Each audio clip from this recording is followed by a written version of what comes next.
from the club to ourselves because of our involvement with several other football clubs, particularly Falkirk, which is very much was the gold standard and what everybody was trying to emulate.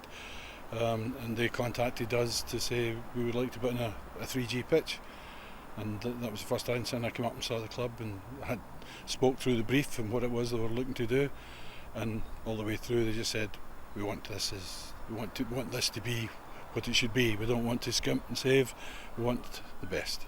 So that's what they asked. Very much they wanted tried and tested, something they could see, and this mirrors what's going on at Falkirk.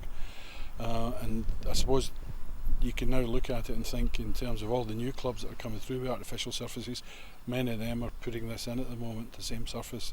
Hamilton have just replaced their tyre surface with this. Livingston are currently laying the same surface, so they've all sort of going for doing this for a long time now, too long perhaps.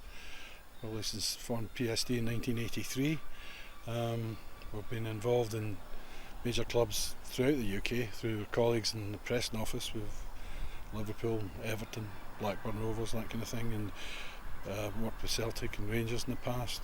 We did Falkirk, we SRU's consultants, so we do everything at Murrayfield in terms of Murrayfield and Scotstoun, so we built the pitch at Scotstoun for the SRU as well. So yeah, fairly wide experience. What we did was we took away the organic topsoil that was here, we removed the old pitch as such, and we trimmed and graded the formation level which we had, and then we reinstilled a new drainage system. We've reversed the way it goes from the old drainage system used to go back towards the main stand. The new drainage system goes back to what, but both systems are still in the ground as it turns out. We drain out by the, I don't know what, northwest corner or whatever that is down there, southeast corner. I'm not quite sure of my norths and souths, but it goes out there. And those drains are at 8 metre centres. We then put in a layer of porous stone, very much like a road base, so there's effectively 300 millimetres of a porous stone layer, goes on in a 250 layer first, and then 50 millimetres, i.e. 2 inches, as a levelling layer on the top through the surface. Once that's completed, there's a porous bitumen layer on top of that, 45 millimetres thick, so that binds the whole thing together, makes it solid, so everything is porous. Then we put a polymeric shock pad, a rubberised shock pad, which is wet poured on the surface, and this is 25 mil thick on here, which then allows us to put on a rugby compliant surface. So this surface will also support rugby play to no detriment to the football, but rugby can train on here and do that as well, so it's another avenue for the club. Okay, this is a sample of the polymeric shock pad which sits directly over the porous bitmac which is laid. So this is poured, wet pour, it's shredded rubber granules, which is effectively shredded truck tyres, and it's held together with a polyurethane binder, which makes it a wet viscous thing. When you put it down, it's screeded in to a depth of 25 mil, and that gives the give that we're looking for, so that player interaction very similar to a soil pitch. This is what we're trying to achieve. A sample of the carpet which has been laid here. It's a woven carpet as opposed to the conventional tufted carpets.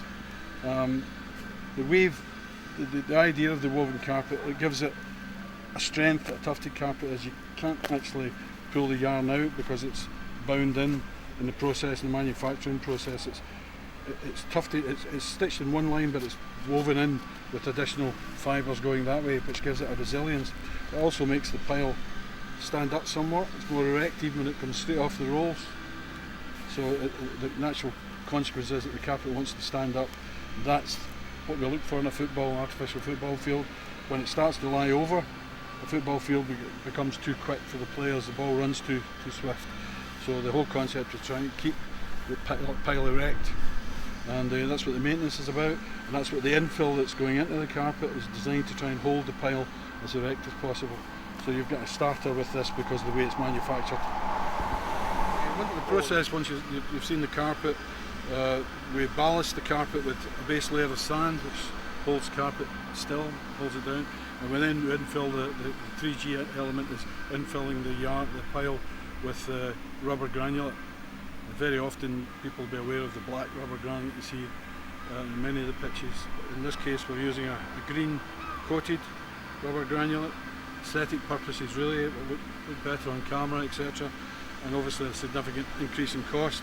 Now this just was put down really from the start of this week. We just started doing the infill and the boys have done very well getting it all in. There was a slight delay in the carpet arriving to site. It came from Holland. Once the carpet was in, it went down very quickly, and the rubber hooks came from Italy. Was applied starting on Tuesday morning really. So we did all that in a fair rush to try and get the carpet to a system where it's tested.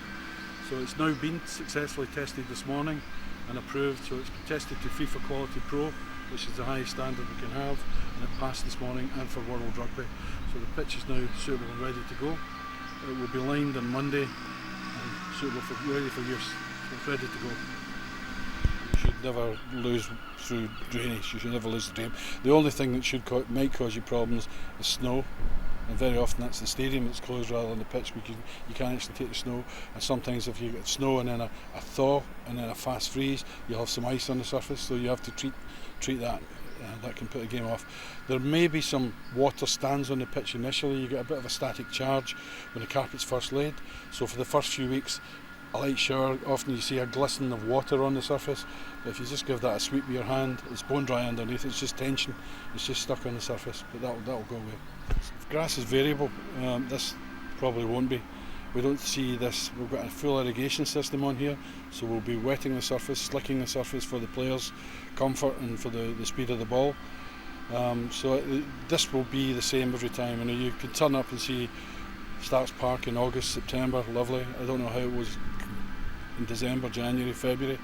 That's been taken out the scheme of things. So really, it's a revenue earner for the club as well. And that before, one game a fortnight, one game a week at most. Now it's going to be every day. They'll train here. It's available for training. It's available for sublets, I would think, to allow seven-a-side football and such like to be played, just to bring the community into the pitch.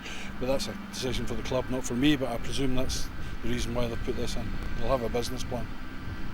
Substructure will see us all out really. That won't be an issue. The carpet itself is the one variable because it will erode as you go on.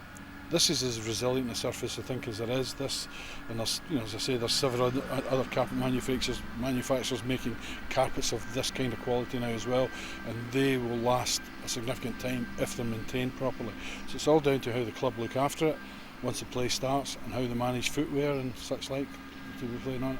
What we want on here is studded footwear all the time. Flat-soled shoes are the devil, so no trainers if we can avoid it. Studs are the answer.